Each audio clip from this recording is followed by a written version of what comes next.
So, hi, today we are going to talk to Coach Cherish. Hi Hi, there. Stephen. Hi Thanks for there. having me. That's okay. Oh, I've been dying to do this for so long because we've worked together on the Steak and Butter Gang. And you've always got such good things to say. So I just want to get to know you a bit more and let people get to know you. So I'm going to start with the obvious question. What made you become a carnivore? Well, like a lot of people, I started out with keto. It's kind of a long story, but through several histories of yo-yo dieting and doing all the wrong things, even though you get weight control doing some of those wrong things, in my 40s, I just felt terrible.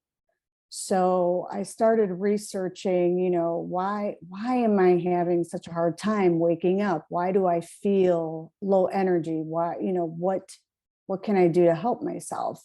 Mhm. And of course, I was addicted to Diet Coke, and I did all the old paradigms of eating smaller meals per day, heavy Mhm. fiber, that kind of thing. And so I watched a documentary, a very popular vegan documentary, as a matter of fact. And I'm watching it, and it's a propaganda documentary. So it's one of those things that kind of leads you down a path like, oh, sugar's not that great for you. And here are the things that you should cut out. And then the next thing you know, they're trying to pull you into a vegan lifestyle. I'm not anyway. I like meat way too much to even attempt such a thing, but it got me thinking, here I'm in my 40s. I feel terrible. I have a lot of issues that I just resolved were going to be my normal life going forward. As you get older, you kind of resign yourself to this fact that, oh, this is what older is going to look like for me, Mm. and I'm going to deal with it. So I was highly addicted to Diet Coke. Diet Coke, is a great appetite suppressant, but it's got a lot of chemicals in it, Mhm. and it's really bad for your health. And it actually takes a toll on you after years and years of drinking it. And so that was one of the very first things that I cut out.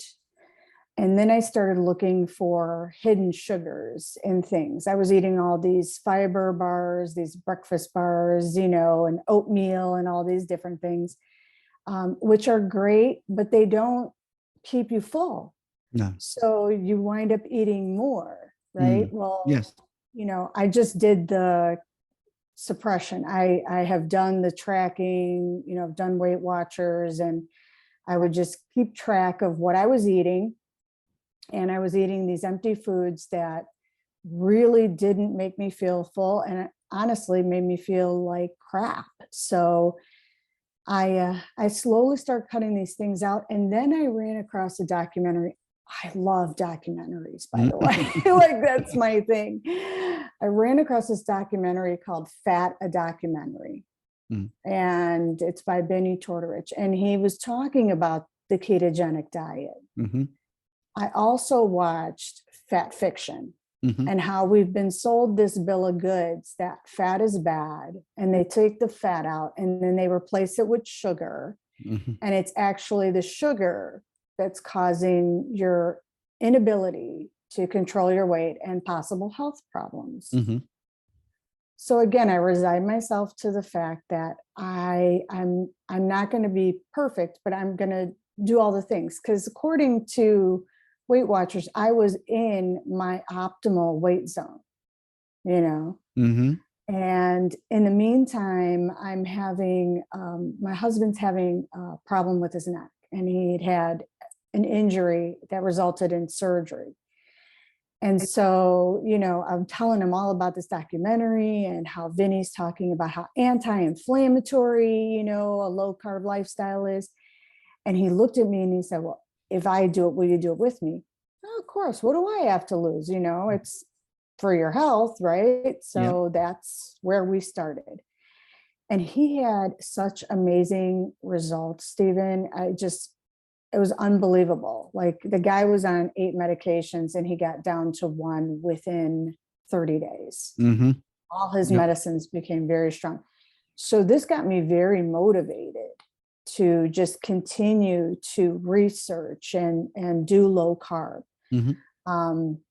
I wound up in this journey breaking my ankle, unfortunately. Mm-hmm. And as you can probably guess, because you are, a health expert, because of my past and what I did in my past, it weakened my bone density. So, I'm walking the dog, I trip on the sidewalk and I wind up breaking an ankle. And I'm like, oh man, I just got all these wonderful gains from low carb and I'm going to gain this weight back. I mean, that's my history.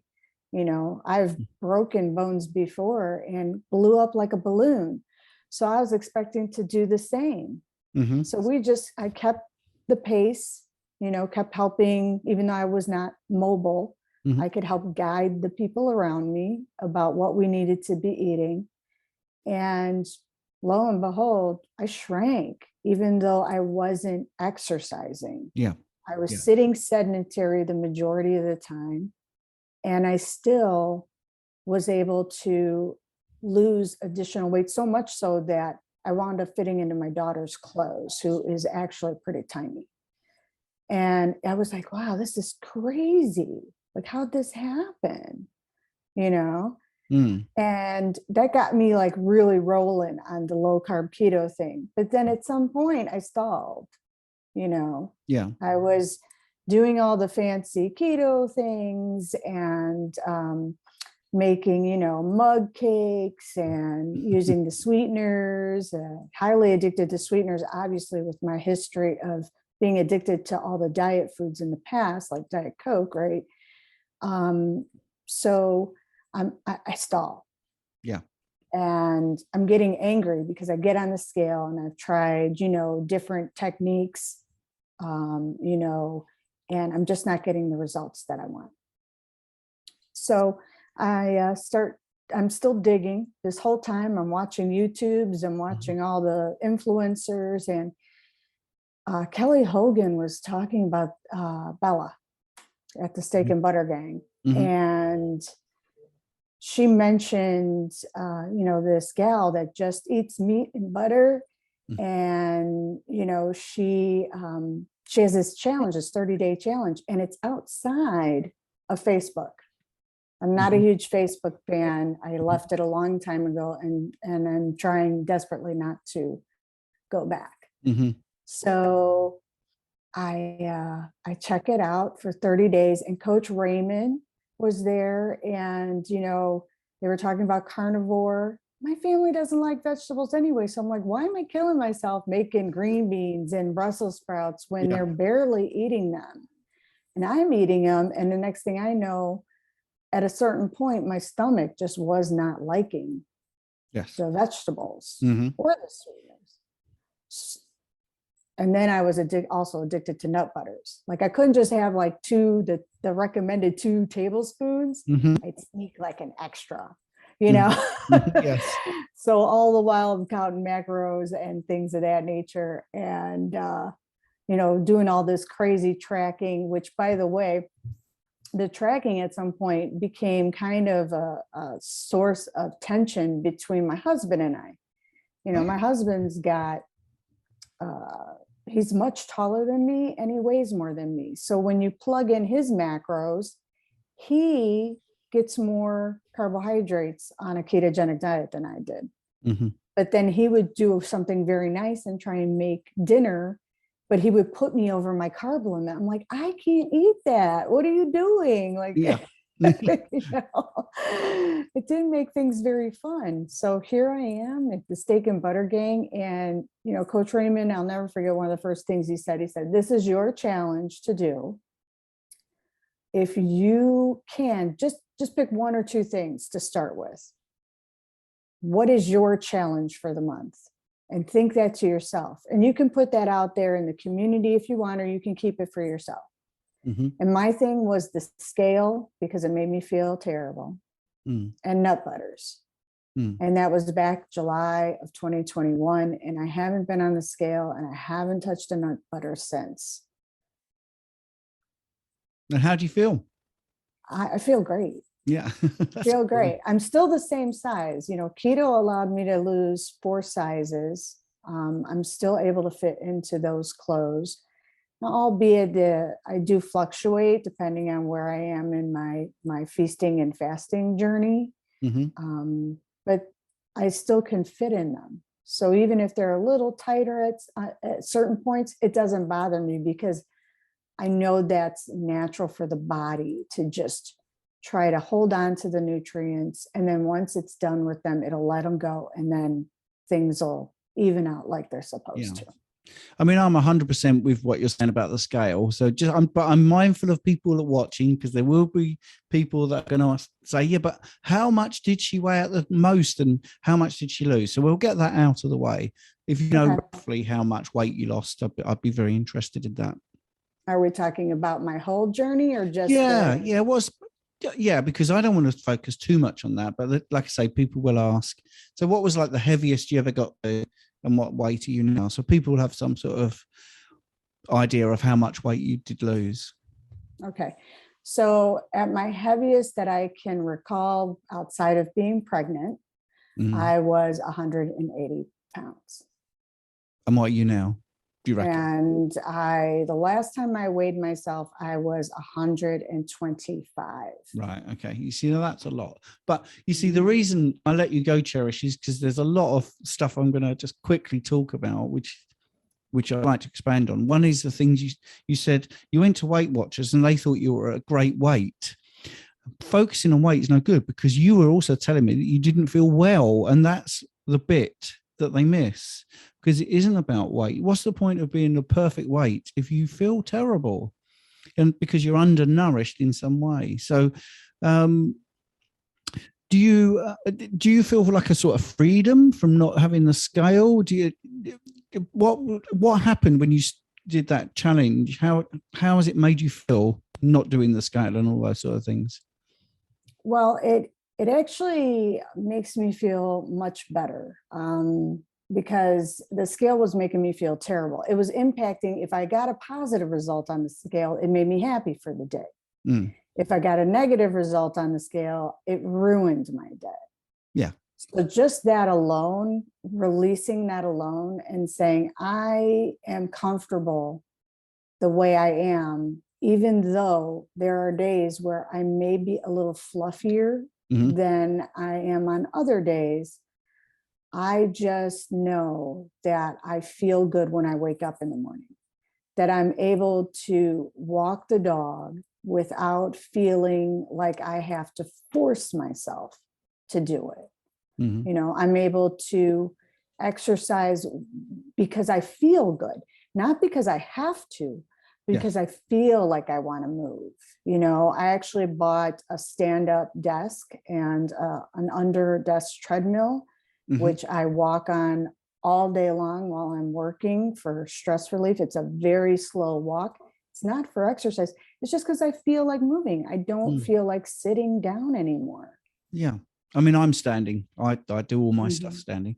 And that's the other thing that people are surprised at. And you definitely had it in your story there when you had your injury, that eating this way does not make you balloon up because you're not exercising.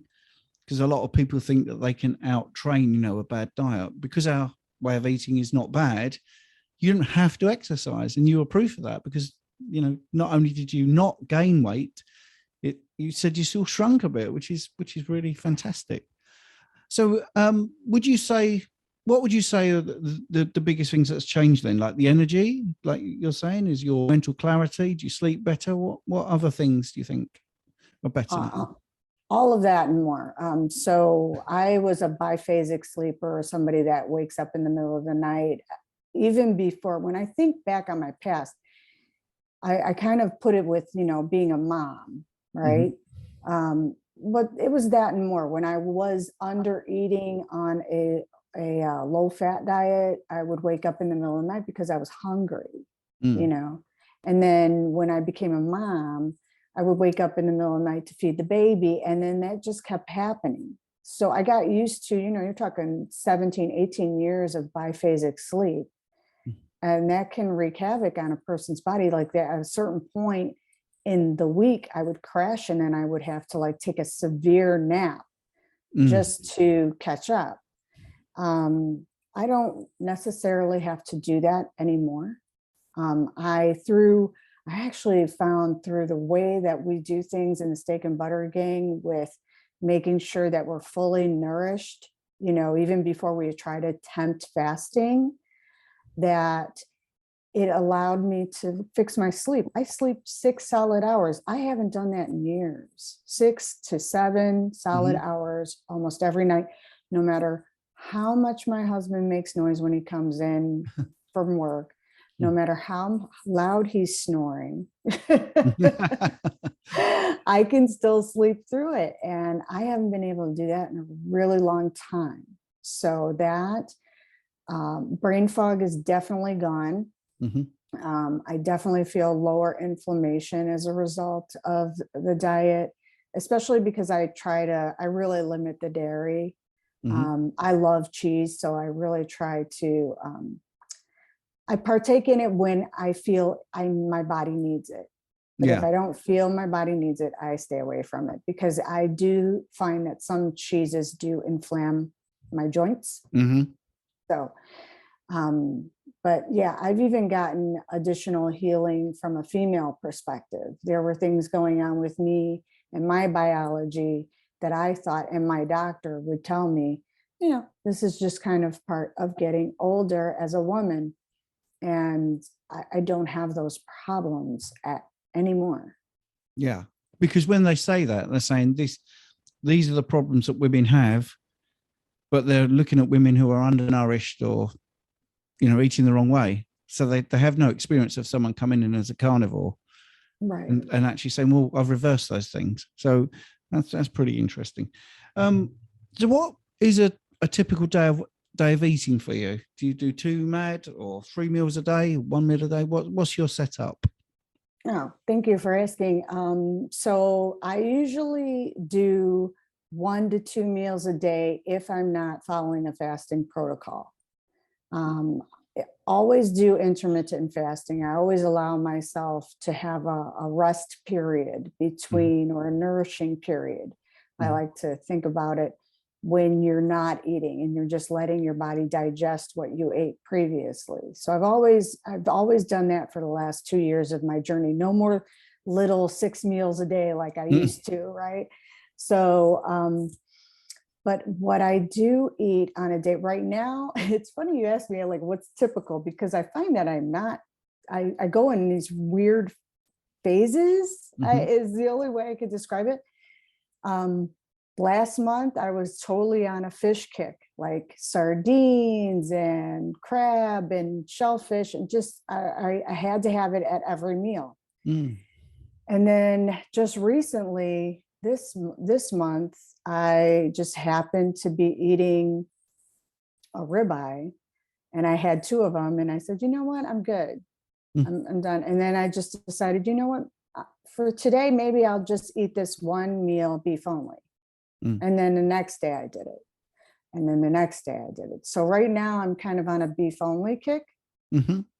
But if you were to ask me a couple months ago, it would have been definitely eggs, bacon, beef, seafood.